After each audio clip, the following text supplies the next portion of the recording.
అది సస్యశ్యామలమైన చోళదేశం. మేల్కానాడలోని అదనూరు అనే ఒక చిన్న గ్రామం. ఆ గ్రామం చేసుకున్న పుణ్యం ఏమిటంటే అక్కడ ఎక్కువగా శివభక్తులు నివసిస్తూ ఉంటారు.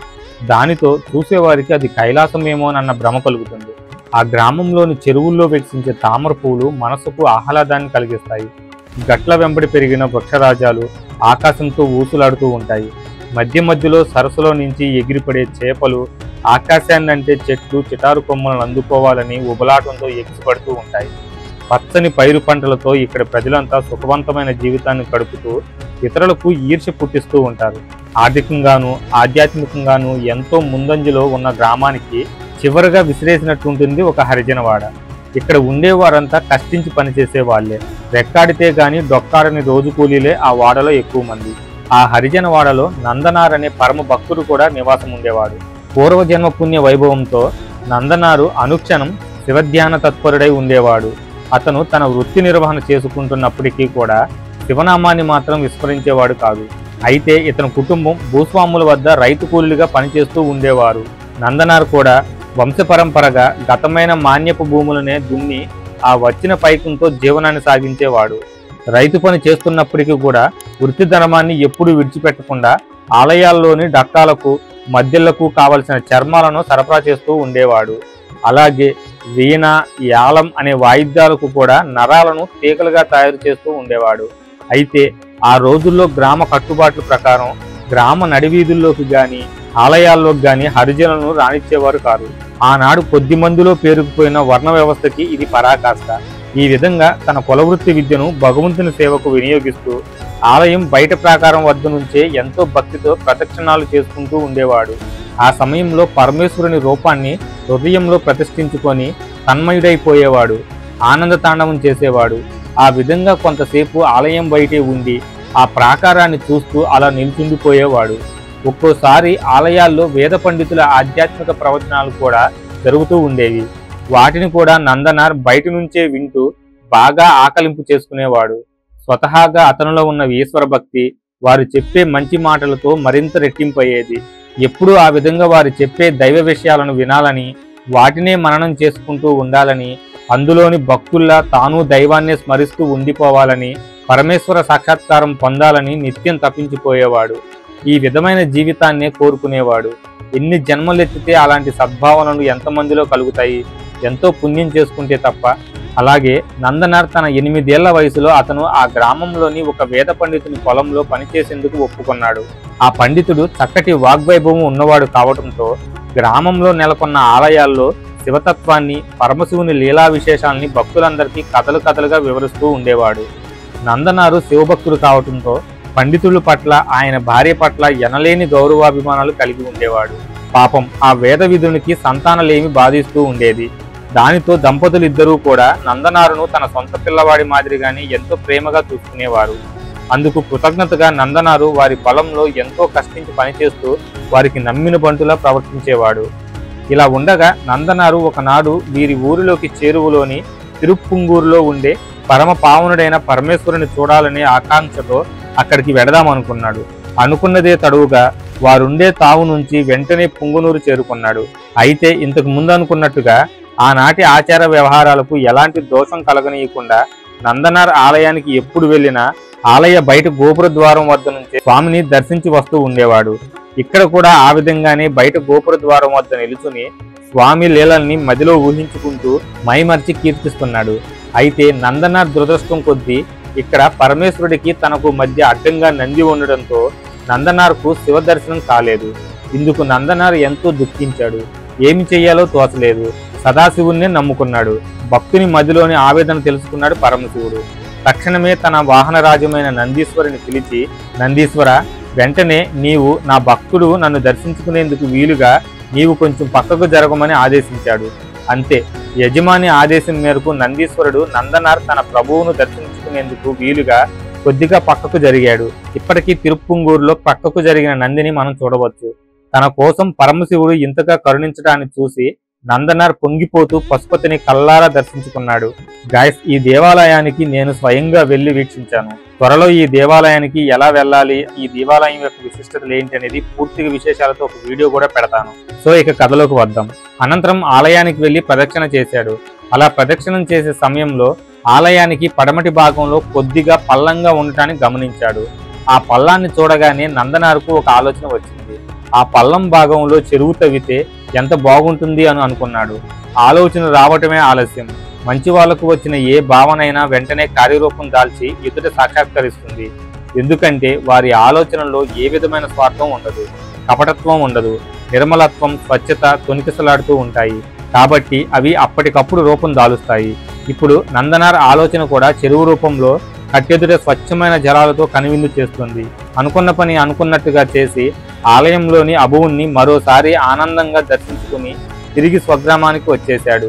ఇంతకు పూర్వం మాదిరిగానే ఇక్కడ ఉన్న ఆలయంలో దైవాన్ని దర్శించుకుంటూ తన నిత్యకృత్యం పనులను చేసుకుంటూ కాలం జరుపుకొస్తున్నాడు. ఈ విధంగా నందనార్ ఈశ్వర సేవ, యజమాని పొలం పనులు చేసుకుంటూ అందరి తలల్లో నాలుకల్లా మెలుగుతూ ఉండేవాడు. ఇలా రోజులు గడుస్తూ ఉన్నాయి. అయితే నందనార్ పుట్టుక, పెరిగిన వాతావరణ ప్రభావం కారణంగా అతని భాష, పలుకు మొరటిగా ఉండేవి. కానీ అతను పనిచేసే బ్రాహ్మణ దంపతులిద్దరూ నందనారు వేషభాషలకు అంత ప్రాధాన్యత ఇచ్చేవారు కారు. కేవలం అతని నిజాయితీ, త్రికరణ శుద్ధికే ప్రాధాన్యత ఇస్తూ అతన్ని ఎంతో అభిమానంతో చూసుకునేవారు. నందనారు ప్రతినిత్యం సాయంత్రం యజమానిని కలిసి రోజంతా పొలంలో ఏ పనులు చేశాడో చెప్పేవాడు. ఇలాగే ఒక రోజు నందనారు పొలం పనులు ముగించుకొని ఎప్పటి మాదిరిగానే యజమాని ఇంటికి వెళ్లేసరికి కొద్దిగా ఆలస్యమైంది.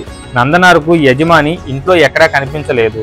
పండితుని భార్య నందనారుతో మరునాడు వచ్చి భర్తను కలుసుకోవచ్చు, భోజనం చేసి ఇంటికి వెళ్ళమంది.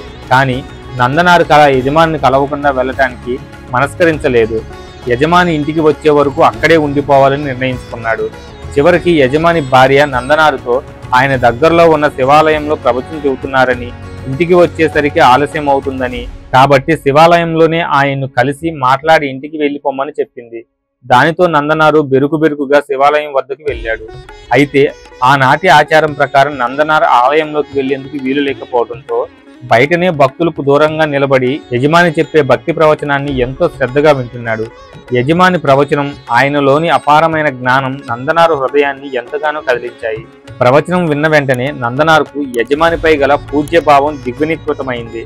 తన యజమాని చెప్పే ప్రతి విషయాన్ని ఎంతో శ్రద్ధాభక్తులతో విన్నాడు. ఆ రోజు యజమాని చిదంబరంలోని నటరాజ వైభవాన్ని గురించి వివరించాడు. స్వామి గొప్పతనాన్ని, మహిమను, లీలా విశేషాన్ని ఎంతో రసవత్తరంగా వర్ణించి చివరిగా మనిషిగా జన్మించినందుకు చిదంబరంలోని నటరాజస్వామిని ఒక్కసారి కూడా చూడకపోతే ఆ జన్మ వృధా అయినట్లేనని ప్రసంగం ముగించాడు. అంతే, ఆ చివరి మాటలే నందనార్ చెవుల్లో మారుమోగుతున్నాయి. అతని హృదయంలో బలంగా హత్తుకుపోయాయి. ప్రవచనం పూర్తి కాగానే యజమాని ఇంటికి వచ్చే లోపలే నందనారు తిరిగి యజమాని ఇంటి వద్దకు వచ్చి ఆయన కోసం ఎదురు చూస్తున్నాడు. అంత పొద్దుపోయే వరకు తన కోసం ఎదురు చూస్తున్న నందనారును చూసి విషయమేమిటని ప్రశ్నించాడు యజమాని. నందనారు జరిగిన విషయం చెప్పి చిదంబరంలోని నటరాజస్వామిని గురించి తనకు కలిగిన అనేక సందేహాలని యజమాని ముందు పరిచి సమాధానాలను కోరాడు. ఆ ప్రశ్నలను విన్న యజమాని కొంచెం ఆశ్చర్యపోయాడు, కానీ పెద్దగా పట్టించుకోలేదు. ముందు భోజనం చేసి రాత్రికి ఇక్కడే నిద్రించమని నందనారుతో చెప్పాడు. నందనారు యజమాని చెప్పినట్లు భోజనమైతే చేశాడు, కానీ నిద్రించే స్థితిలో మాత్రం లేడు. తిరిగి నటరాజస్వామి గురించి తనకు కలిగిన సందేహాన్ని తీర్చమని ప్రాధేయపడ్డాడు. అప్పుడు యజమాని అతని ప్రశ్నలకు ముక్తసరిగా సమాధానాలు చెప్పి శివచిదంబరం అనే మూలమంత్రాన్ని జపించుకుంటూ ఉండమని, అలా చేస్తే నటరాజస్వామి ఆశీస్సులు లభిస్తాయని చెప్పి ఆ రాత్రి ఇంటికి పంపించేశాడు. నందనారుకు ఏదో తెలియని ఉద్విగ్నత. ఆ రాత్రంతా నిద్ర పట్టలేదు. యజమాని ఉపదేశించిన మూలమంత్రాన్ని క్షణమైనా ఆపకుండా జపిస్తూనే ఉన్నాడు.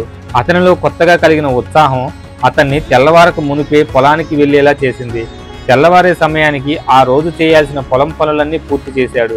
తరువాత యజమాని వద్దకు వెళ్లి తాను స్వయంగా ఇంటికి వెళ్లేందుకు అనుమతి కోరాడు. నందనారు ప్రవర్తనలో కొట్టొచ్చినట్టు కనిపిస్తున్న మార్పును చూసి యజమాని ఆశ్చర్యపోయాడు. నందనారును ఇంటికి వెళ్లి విశ్రాంతి తీసుకోమని చెప్పి పంపించేశాడు. నందనారు ఇల్లు చేరి ఆ చిన్న కుటీరంలో యజమాని ఉపదేశించిన శివచిదంబరం మూలమంత్రాన్ని గంటల తరబడి తన్మయత్వంతో జపిస్తూ ఉండిపోయాడు. ఈ విధంగా మరో 2 రోజుల పాటు అప్రయత్నంగా జపం చేస్తూనే ఉన్నాడు.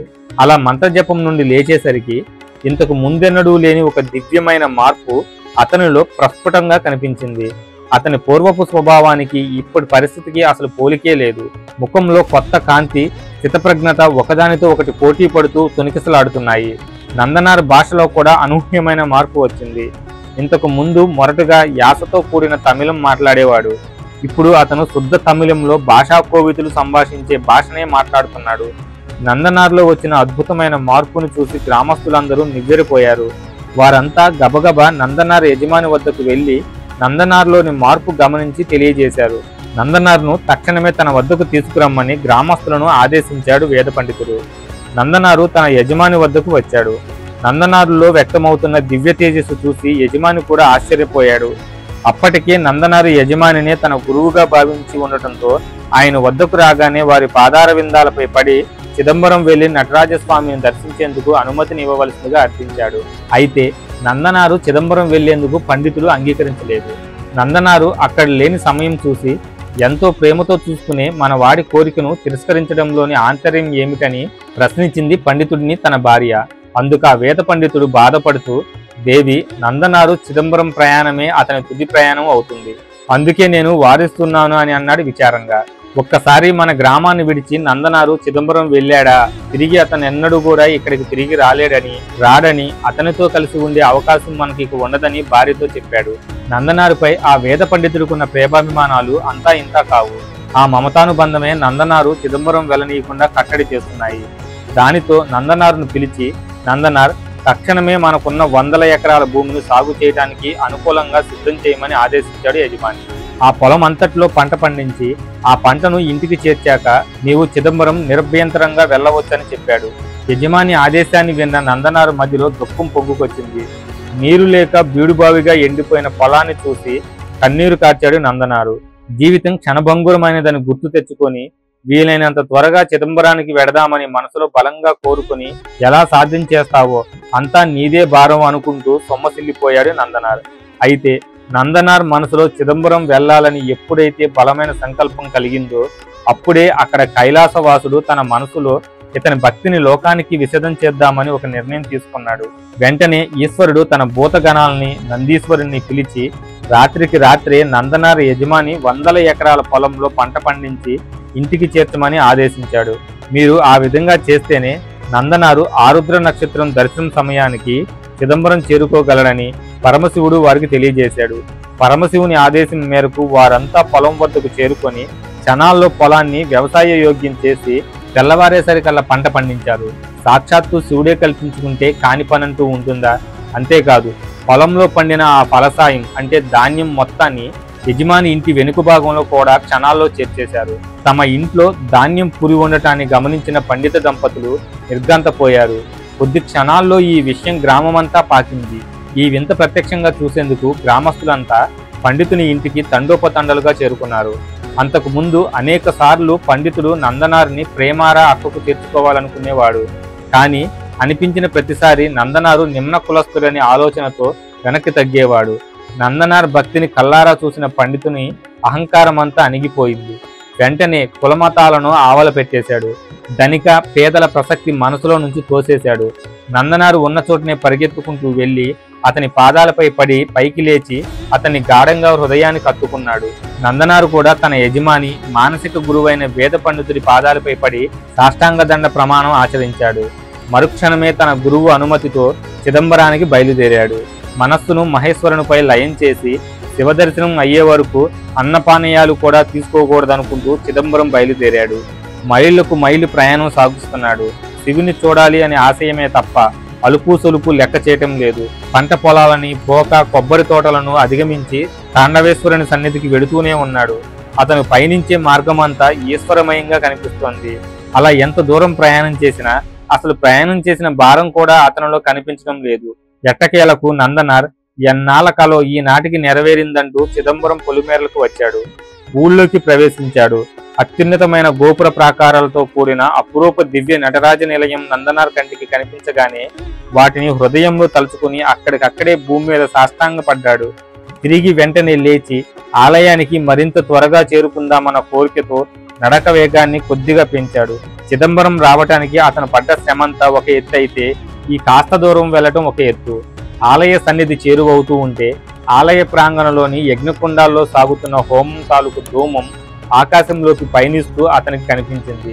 అలాగే ఋత్విక్కులు చదువుతున్న వేద మంత్రాల సుస్వరాలు నందనార్ వీణులకు శ్రావ్యంగా వినిపిస్తున్నాయి.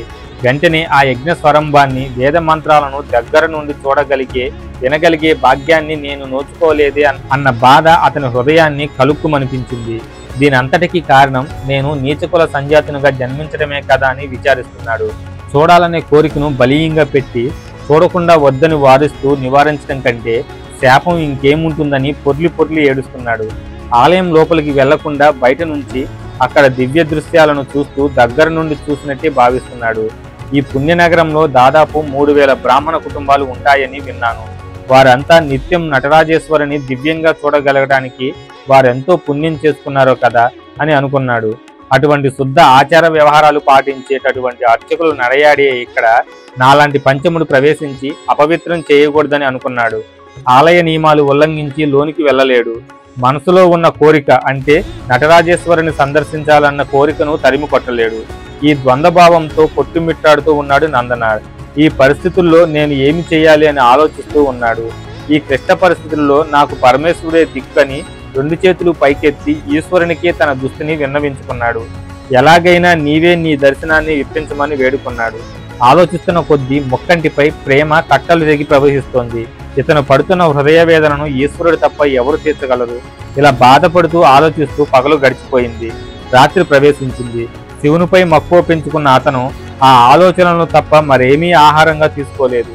దానితో ఒకవైపు తన దైవాన్ని చూడాలనే కోరిక, మరోవైపు ఆత్మారాముని ఆవేదన. ఈ రెండింటిలోనూ నందనార్కు మొదటి దానికి ఎక్కువ పై చేయిగా ఉంది. ఏమైనా అతని శరీరం మాత్రం బాగా అలసిపోయింది. నృత్యం చేస్తున్న నటరాజు రూపాన్ని మనసులో చిత్రించుకొని ఆ రాత్రి శరీరాన్ని వాల్చాడు. మాగన్నుగా నిద్ర పట్టింది నందనార్కు. స్వగ్రామం నుంచి చిదంబరం వరకు కాలినడకన ఇంత దూరం ప్రయాణించి వచ్చాడేమో. శరీరం బాగా అలసిపోయింది. మాగన్ను నిద్ర కాస్త ఆదమరిచిన నిద్రగా మారింది. శరీరం అలసట తీర్చుకుంటోంది. ఎదుటివాడి పడుతున్న బాధను తోటివారు పట్టించుకోకపోవచ్చు గాని తననే నమ్ముకున్న భక్తులు బాధపడుతూ ఉంటే భగవంతుడు ఎంత మాత్రం చూడలేడు. అందుకే నీవు తప్ప నన్ను రక్షించేవారు ఎవరూ లేరని గజేంద్రుడు వేడుకున్నప్పుడు వచ్చిన విష్ణుమూర్తిలా వృత్తిపాశం నుంచి నన్ను కాపాడి వెలికి తీసుకురా అని దీనంగా ప్రార్థించిన బాలభక్తుని కోరిక తీర్చేందుకు వచ్చిన మహాశివునిలా క్షీరసాగర మదన సమయంలో పొగలు కక్కుతూ లోకాలను భస్మీపటనం చేసేందుకు వెలువడ్డ అలాహలాన్ని అరచేతిలో పట్టుకుని మింగిన గర్లకంతునిలా జగదీశ్వరుడు నందనారి యొక్క మొరలు ఆలకించాడు. ఇతని మనోవేదనను తీర్చేందుకు స్వయంగా తానే బయలుదేరాడు. ఇందుకు నిదర్శనంగా ఆదమర్చి నిద్రిస్తున్న భక్తుని మదిలో తొలిచివేస్తున్న సందేహాన్ని పటాపంచలు చేసేందుకు అతని కలలో కనిపించి చిరునవ్వులు చిందిస్తూ, భక్త బాధపడకు, ఇక నీవు ఎంత మాత్రం విచారించాల్సిన అవసరం లేదు. నీ జన్మదోషం పరిహారమయ్యేలా నేను చేస్తాను. వెంటనే నీవు అగ్ని ప్రవేశం చేసి శుద్ధి పొందు. అనంతరం నా దర్శనం నీకు లభిస్తుంది అని చెప్పి అదృశ్యమయ్యాడు. ఒక్క నందనార్కు కలలో కనిపించి ఊరుకోలేదా భగవంతుడు? చిదంబరంలో ఉండే 3000 మంది దీక్షితుల కలల్లోనూ కనిపించి, వేద విధులారా, నా పరమభక్తుడైన నందనార అనేవాడు నన్ను చూడాలనే ఆకాంక్షతో వేగిపోతూ చిదంబర శివారుల్లో మగ్గిపోతున్నాడు. వెంటనే మీరు అతని కోసం అగ్నిగుండాన్ని సిద్ధం చేసి ఉంచమని ఆజ్ఞాపించి కలలో అంతర్హితుడయ్యాడు. నటరాజేశ్వరుని ఆజ్ఞానుసారం చిదంబరంలో ఉండే దీక్షిత బ్రాహ్మణులందరూ అప్పటికప్పుడు నిద్ర నుంచి లేచారు. ఆలయంలోని కనకసభా ద్వారం వద్ద పోగయ్యారు. వాళ్ళలో వాళ్ళు తమకు శివుడు ఆదేశించిన విషయాన్ని చర్చించుకుంటున్నారు. సాక్షాత్తు శివుడే ఆజ్ఞాపిస్తే కాదనేవారు ఎవరుంటారు? కరుణామూర్తి అయిన నటరాజ పాదపద్మాలకు నమస్కరించి అక్కడ ఒక శివాజ్ఞ మేరకు అగ్నిగుండాన్ని ఏర్పాటు చేశారు. అనంతరం వారంతా కలిసి సాక్షాత్తు శివుడే మెచ్చుకున్న నందనార్ భక్త మహాశయుడున్న ఊరి వెలుపులకు వచ్చి అతన్ని చూశారు. గాఢ నిద్ర పరవశుడై ఉన్నాడు నందనార్. దీక్షితులంతా కలిసి ఆ భక్తుని నిద్రలేపుతూ, శివభక్తాగ్రేశ్వర, ఉమాపతి నిన్ను కరుణించాడు. నీ కోసం ఇక్కడ ఆలయంలో ఒక అగ్నిగుండాన్ని ఏర్పాటు చేయమని మమ్మల్ని ఆజ్ఞాపించాడు. మేము ఆ విధంగానే చేశాం రమ్మని తెలియజేశారు. నందనారు ఉలిక్కిపడి లేచి వారందరి పాదాలకు నమస్కరించి, అయ్యలారా, నా జన్మ ధన్యమైంది అంటూ వారితో ఆలయాన్ని చేరి అక్కడి దక్షిణ ద్వార సమీపంలో వేద విధులు ఏర్పాటు చేసిన అగ్నిగుండంలో అగ్ని ప్రజ్వలిల్లడాన్ని గమనించాడు. అగ్నిదేవునికి ప్రదక్షిణ చేస్తూ నటరాజశ్రీ చరణాల్ని మనసులో నిలుపుకొని ఓం నమశివాయ పంచాక్షరిని జపిస్తూ అగ్నిగుండంలో ప్రవేశించాడు. పరమ శివభక్తులైన నందనార్ అగ్నిగుండంలో ప్రవేశించగానే గుండంలో జ్వలిస్తున్న అగ్నిశిఖలు మంచు బిందువుల మాదిరిగా నందనార్కు హాయిని చేకూరుస్తూ నిహారికామాలికల అతని కలసీమను అలంకృతమయ్యాయి. అంతే, వెంటనే నందనారి యొక్క పంచమ రూపం మాయమైపోయింది. విప్రోత్తమునిలా మేనిపై యజ్ఞోపవీతం, నుదుటిపై విభూతి రేకులు, జటాబంధంతో శివునికి ప్రతిరూపంలో వెలికి వచ్చాడు. ఆ సుందర దృశ్యాన్ని చూసిన దేవతలు పుష్పవృష్టి కురిపించారు. దేవదుంబితులు మోగాయి. దానితో నందనార్కు తాను తక్కువ కులస్తుడనే నూనితాభావం పరమేశ్వరుని దయ వల్ల ఇప్పుడు పూర్తిగా అతని మనసులో నుంచి తొలగిపోయింది. వేద విధులైన దీక్షితులందరూ ఉచ్చస్వరంతో వేద మంత్రాలు చదువుతూ నందనార్ను ఆలయ మర్యాదలతో సగౌరవంగా ఆలయంలోకి తీసుకుని వెళ్లారు. నందనారు చిరకాల వాంఛ అయిన కనక సభలో కొలువైన శివదర్శనం ఇన్నాళ్లకు నెరవేరింది. మైమరిచిపోయాడు. శివుణ్ణి అర్చించాడు. అతని మనోనేత్రానికి గోచరించిన నటరాజ ఆనంద తాండవాన్ని కనివితీరా వీక్షించి తన్మయుడయ్యాడు. ఇంతలో ఆలయంలో హఠాత్తుగా మిరుముట్లు గొలిపేలా వెలుగురేఖ మెరిసింది. మెరుపు మెరియటమేమిటి, అందులో నందనారు లీనమైపోవడమేమిటి, రెండూ ఒకేసారి జరిగాయి. మెరుపు మాయమైన తరువాత చూస్తే అక్కడ నందనారు లేడు. వెలుగులో అంతర్ధానమయ్యాడు. నటరాజస్వామిలో శాశ్వతంగా లీనమయ్యాడు ఆ మహాభక్తుడు.